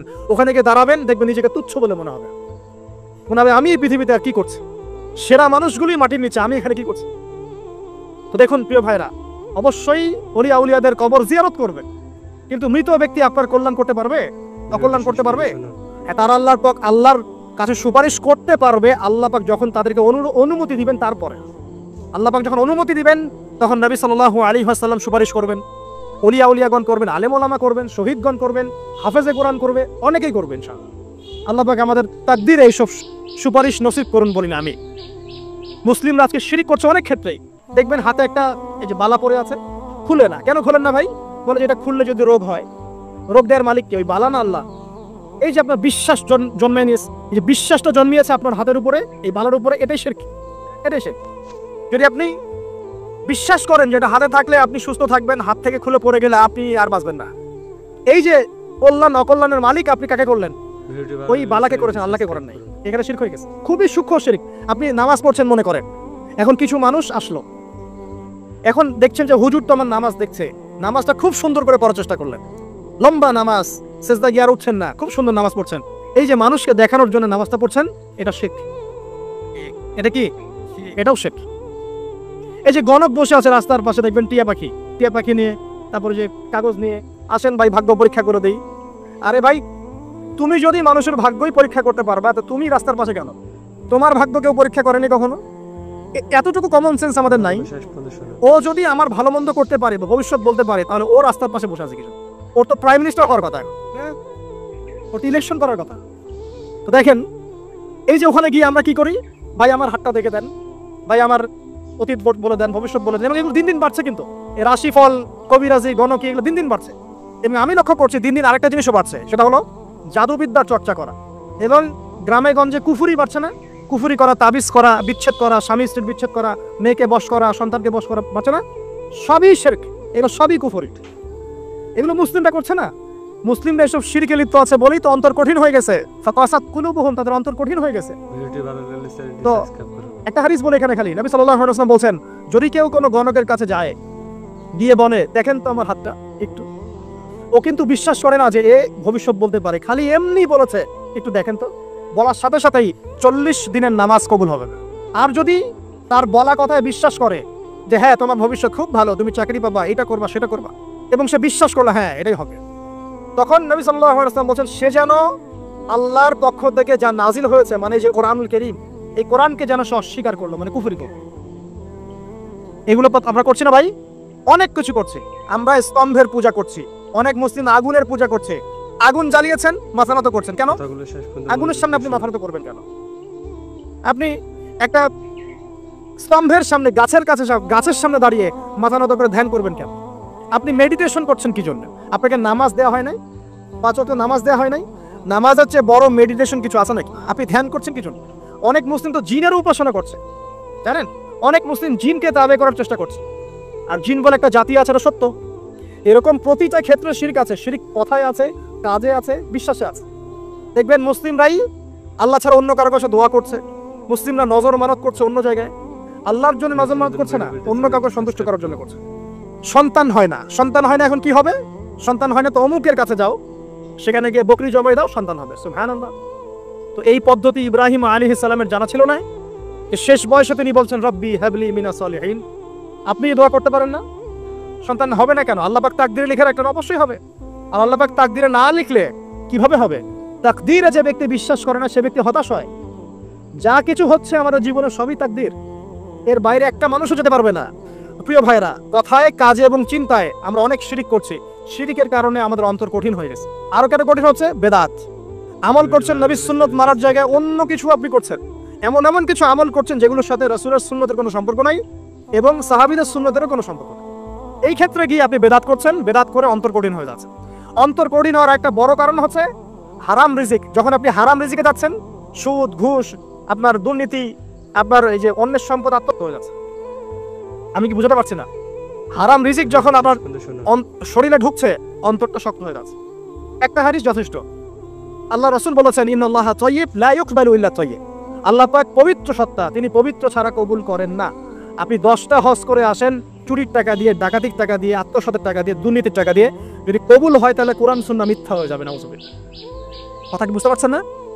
আল্লাহ রাব্বুল আলামিন বলছেন আল্লাহ পাক পবিত্র ছাড়া কবুল করেন না। হারাম রিজিক দিয়ে ইবাদত কবুল হয় না। আমরা ওই যে রংপুর অঞ্চলে একবার যে হারাগাছ একটা অঞ্চল আছে না, সেখানে গিয়েছিলাম। সেখানে মাশাআল্লাহ আবার বিড়ির অনেক ফ্যাক্টরি আছে। কিসের? বিড়ি তো হালাল নাকি?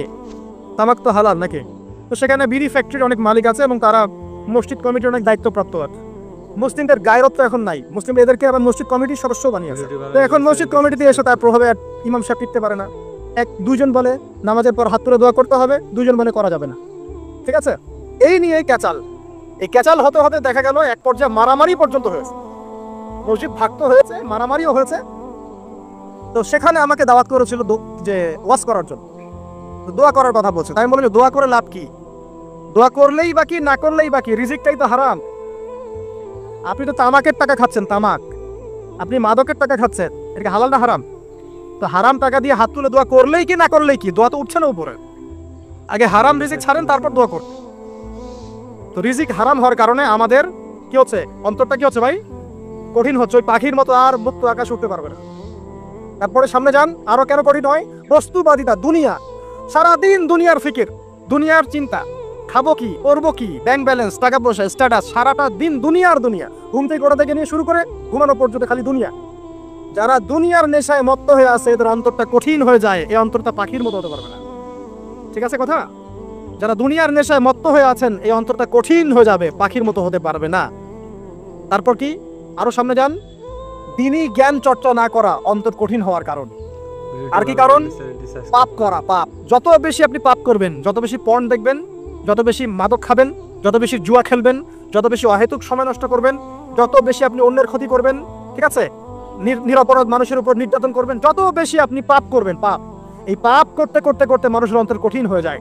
ইবনুল কাইয়্যিম রাহিমাহুল্লাহ বলেছেন যে পাপ করতে থাকলে মানুষের অন্তর কঠিন হয়ে যেতে থাকে, এবং ইস্তেগফার আর জিকির করলে গিয়ে মানুষের অন্তর আবার নরম হতে থাকে।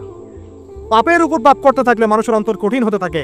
এ বিষয়ে রাসূলুল্লাহ সাল্লাল্লাহু আলাইহি ওয়াসাল্লাম বলেছেন, যখন মানুষ একটা পাপ করে কলবের মধ্যে একটা কালো দাগ পড়ে যায়, যখন আরো একটা পাপ করে আরেকটা কালো দাগ পড়ে যায়, এভাবে যখন পাপ করতেই থাকে তখন পুরো কলবটাই কালিমা পূর্ণ হয়ে যায়। এই অবস্থায় যদি সে তওবা করে, আল্লাহ পাক মাফ করে দিবেন।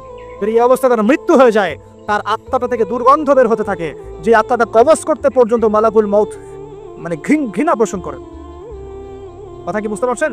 যখন অন্তর পাপ করতে করতে কলুষিত হয়ে যাবে, ওয়াকাদ খাবা মান দাসাহা, যখন পাপ করতে করতে অন্তর কলুষিত হয়ে যাবে, তখন আপনার এই মালাকুল মউত পর্যন্ত ওই আত্মাটাকে বের করার সময় ঘৃণা করবে, দুর্গন্ধযুক্ত।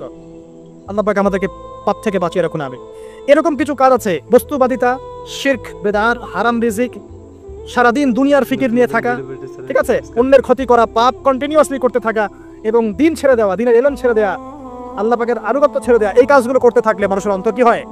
কঠিন হয়ে যায়। এখন সলিউশন কি বলেন? 5 মিনিটে আমি সলিউশন বলছি, কেমন করে আপনি এটাকে নরম করবেন আর পরিশুদ্ধতা অর্জন করবেন এবং ওই পাখির মতো মুক্ত আকাশে উড়বেন। কিভাবে বলবো? 1 নাম্বার, অবশ্যই শিরক ত্যাগ করতে হবে। কি করতে হবে? শিরক ত্যাগ করতে হবে, আল্লাহ পাকের তাওহীদের উপর থাকতে হবে। আল্লাহ পাক তৌফিক দান করুন। লং কিছু বলার সময় নেই আমার হাতে, একটা বই বলছি, কিতাবুত তাওহীদ। কি নাম? কিতাবুত তাওহীদ। এই বইটা অনেক ভার্সন বাজারে বের হয়েছে, কিনে দেখবেন শিরক কত প্রকার, কি তাওহীদ কাকে বলে, কত প্রকার কি। যেটা বুঝবেন না, মাদ্রাসা চলে যাবেন, আলেম ওলামার কাছে গিয়ে জিজ্ঞাসা করুন, হুজুর এটা বুঝি নাই। ঠিক আছে? 1 নাম্বার, শিরক ত্যাগ করতে হবে। 2 নাম্বার, আপনাকে তাওহীদে থাকতে হবে। এটা 1, অন্তর নরম করার কথা বলছি। 2 নাম্বার, সুন্নতের উপর আমল করতে হবে। ওই যে পাখির কথা বললাম, যে সকালবেলা বের হয় আর সন্ধ্যাবেলা কি করে? বাসায় ফেরে। খালি পেটে বের হয়, ভরা পেটে বাসায় ফেরে। তার মানে আমাদেরকেও সকাল সন্ধ্যাটা কাটাতে হবে নবী সাল্লাল্লাহু আলাইহি ওয়াসাল্লামের সুন্নত অনুযায়ী। যখন তিনি ঘুমাতেন তখন ঘুমাবেন, যখন উঠতেন তখন উঠবে, বাকি কাজ যেমন করে করতেন তেমন করে করবে, তখন অন্তর ইনশাআল্লাহ নরম হয়ে যাবে। ঠিক আছে ভাই? 2, 3 নাম্বার, 5 ওয়াক্ত নামাজ জামাতে। নামাজ আপনাকে যে কোনো পাপ থেকে বাঁচাবে ইনশাআল্লাহ। ভাই জেনা করছেন, নামাজ পড়েন, তাও তওবা করে নামাজ পড়েন। আপনি হারাম অ্যাফেয়ার্সে আছেন, হতাশ হবেন না, নামাজ পড়েন। গুনাহ ছাড়তে পারছেন না, নামাজ পড়েন। সুদ খাচ্ছেন, নামাজ পড়েন। আপনি পতিতালয়ে গিয়েছেন, নামাজ পড়েন। বেপরদা চলছেন, তাও নামাজ পড়েন। আপনি অন্যের হক নষ্ট করেছেন, তাও নামাজ পড়েন। যে পাপই করেছেন, নামাজটা পড়েন। নামাজ আপনাকে সমস্ত পাপ থেকে বাঁচিয়ে রাখবে ইনশাআল্লাহ। আস্তে আস্তে ইনশাআল্লাহ দেখবেন সব পাপ থেকে আপনি দূরে চলে আসেন ইনশাআল্লাহ তাআলা। 3 নাম্বার নামাজ। 4 নাম্বার, বেশি থেকে বেশি, ভাই শোনেন, বেশি থেকে বেশি পরকালের ফিকির করবেন। খালি পরকালের চিন্তা করবেন যে আমাকে মৃত্যুবরণ করতে হবে, কবরে যেতে হবে, পুলসিরাত পার হতে হবে, আল্লাহর সামনে দাঁড়াতে হবে। যত বেশি আপনি আল্লাহর ফিকির করবেন, পরকালের ফিকির করবেন, আপনার মনটা নরম হয়ে যাবে ইনশাআল্লাহ, মনটা শক্ত হবে না। 5 নাম্বার, মানুষের সাথে খুব বেশি মেলামেশা করবেন। মানুষের সাথে খুব বেশি মেলামেশা করলে ইবনুল কাইয়্যিম রাহিমাহুল্লাহ বলেছেন অন্তর কঠিন হয়ে যায়। কারণ মানুষ আপনাকে গীবত করাবে, হ্যাঁ, মানুষ খারাপ কাজে নিয়ে যাবে, বেফাস কথাবার্তা বলবেন, হয়তো বেফাস কাজ করবেন, ফুজুল কি বাদ করবেন, এগুলো করতে গিয়ে আপনি দেখবেন অন্তর কঠিন হয়ে গেছে। এত বেশি মানুষের সাথে মেলামেশার দরকার নাই, প্রয়োজন যতটুকু অতটুকু করবেন। ঠিক আছে, আল্লাহ পাক তৌফিক দান করুন, আমিন। কয়টা বললাম? 5, 6। আমার সবচেয়ে প্রিয় নসিহত, প্রত্যেক দিন মিনিমাম 1 ঘন্টা করে কোরআন তেলাওয়াত করবেন বুঝে। আমি বলিনি না বুঝে করলে কোনো নেকি হবে না, প্রত্যেক হরফে 10 নেকি হবেই হবে, কিন্তু আপনি করবেন বুঝে ইনশাআল্লাহ। যখন বুঝে আপনি প্রত্যেক দিন 1 পারা করে বা 1 ঘন্টা করে কোরআন তেলাওয়াত করবেন, আপনার কলিজা, আপনার কলব নরম হতে বাধ্য, এবং আপনার অন্তরে আল্লাহ নূর নেমে আসবে ইনশাআল্লাহ। দেখবেন আপনার কলব থেকে সমস্ত এই যে পঙ্কিলতা, কলুষতা ইনশাআল্লাহ চলে যাবে ইনশাআল্লাহ তাআলা। দুটো জিনিস অন্তরকে পবিত্র করে ফেলে, এক হচ্ছে কোরআন তেলাওয়াত, আর এক হচ্ছে বেশি থেকে বেশি আল্লাহর জিকির এবং ইস্তেগফার। তো কোরআন তেলাওয়াত বাড়িয়ে দেন, আল্লাহ পাক সবাইকে কোরআন তেলাওয়াত করার তৌফিক দান করুন, আমিন। যারা শেখেন নাই আজকে ওয়াদা করেন যে কোরআন আপনারা বিশুদ্ধ করে পড়া শিখবেন, ওয়াদা করেন। আগামী রমজান আসার আগেই 1 খতম দেওয়া চাই, পারবেন? এবং কোরআনের চর্চা বাড়িয়ে দিবেন, প্রত্যেক দিন কিছু করেন না করেন কোরআন তেলাওয়াত করতে হবে, ঠিক আছে? আল্লাহ পাক তৌফিক এনায়েত করুন, আমিন। আর বুঝে পড়ার চেষ্টা করবেন। একটা সহজ তাফসীর বলে দেই, মারিফুল কোরআন বাসা আছে না? মারিফুল কোরআন তাফসীর ইবনে কাসির বাসায় নাই, জালালাইন বাসায় নাই, বাসায় নাই, কিনেন। সারাদিন তো অনেক টাকা পয়সা খরচ করছেন, 3টা তাফসীর কিনেন, জালালাইন কিনেন, মারিফুল কোরআন কিনেন, ইবনে কাসির কিনেন, বাসায় গিয়ে পড়া শুরু করেন। পারবেন না? যে একটা বুঝবেন না, ওলামায়ে কেরামের কাছে যাবেন, গিয়ে বলবেন হুজুর এটা বুঝি নাই, কথাগুলো শেষ বুঝাই দেন। নিজেই যে ব্যাখ্যা করতে যাবেন না, ব্যাখ্যা করলে দেখবেন এক যে পণ্ডিত বেরোছে, কিছু পণ্ডিত কোরআন পড়ে বলে কোরআনই মানি হাদিস মানি না, এরকম পণ্ডিত দেখেন নাই? কোরআনই মানি হাদিস আর মানি না, কারণ আল্লাহ নাকি নাউজুবিল্লাহ কোরআনে নাকি আল্লাহ পাক হাদিস মানতে বলে নাই, ও নাকি পায় না। এই জন্য দেখলাম সুবহানাল্লাহ নামাজ পড়তেছে, কোরআন থেকে নামাজ পড়তেছে, হাদিসের কোনো হেদায়েত নিবে না। মানে কিরকম যে হাত আবার ঠিকই বাঁধতেছে, হাত বাঁধতেছে, রুকু করতেছে, সেজদা করতেছে, এগুলো আবার কোথায় পাইলো আল্লাহ ভালো জানে। হাত এভাবে বাঁধতেছে, এভাবে হাতটা বাঁধা কোরআনে কোথায় আছে আমি পাইলাম না কোথাও, ঠিক আছে? হাদিস ছাড়া কি এগুলো আসবে? হাত বাঁধ, সেজদায় গিয়ে সুবহান রাব্বিয়াল আ'লা বলছে না, বলছে আসলামতু লিরাব্বিল আলামিন, এটা কোরআন থেকে বলছে। অথচ নবী সাল্লাল্লাহু আলাইহি ওয়াসাল্লাম হাদিস থেকে বলছেন সুবহান রাব্বিয়াল আ'লা সুবহুন কুদ্দুসুন রাব্বুল মালাইকাতি ওয়ার রূহ সুবহানাকাল্লাহুম্মা রাব্বানা ওয়া বিহামদিকা আল্লাহুম্মা ইগফির, এগুলো নাই। ও বলছে আসলামতু লিরাব্বিল আলামিন, মানে কোরআন মানি হাদিস মানি না। এত বেশি পণ্ডিত হওয়ার দরকার নাই, এরা হচ্ছে ইচরা পাকা টাইপের পণ্ডিত। ওমর রাদিয়াল্লাহু আনহুর যুগে বেঁচে থাকলে এদেরকে পিটাই সোজা করে ফেলাইতা। ইসলামী শুরু করছে, কোরআন মানি হাদিস মানি না। আল্লাহ পাক কোরআনে বলছে ওয়া মা আতাকুমুর রাসূলু ফাখুযু, রাসূল যা দিয়েছেন তা গ্রহণ করো, ওয়া মা নাহাকুম আনহু ফান্তাহু, রাসূল যা নিষেধ করছেন দূরে থাকো। রাসূল যা দেন সেটা হাদিস না, রাসূল যা দেন সেটা সুন্নাহ না। সুন্নাহ তো সে মানেই না, আলটিমেটলি সে কোরআনই মানে না। তো আসল কথা হচ্ছে এইসব ফিতনা থেকে বেঁচে থাকবেন, কোরআন তেলাওয়াত বাড়িয়ে দেন। কয়টা বলছি? 5টা 6টা। 7 নাম্বার, বেশি থেকে বেশি ইস্তেগফার সারাদিন পড়বেন, আস্তাগফিরুল্লাহ ওয়া আতুবু ইলাইহি, আস্তাগফিরুল্লাহ ওয়া আতুবু ইলাইহি, আস্তাগফিরুল্লাহাল্লাযী লা ইলাহা ইল্লা হুয়াল হাইয়ুল কাইয়্যুম ওয়া আতুবু ইলাইহি। প্রত্যেকদিন পড়তে হবে 100 বার করে। কতবার করে? 100 বার।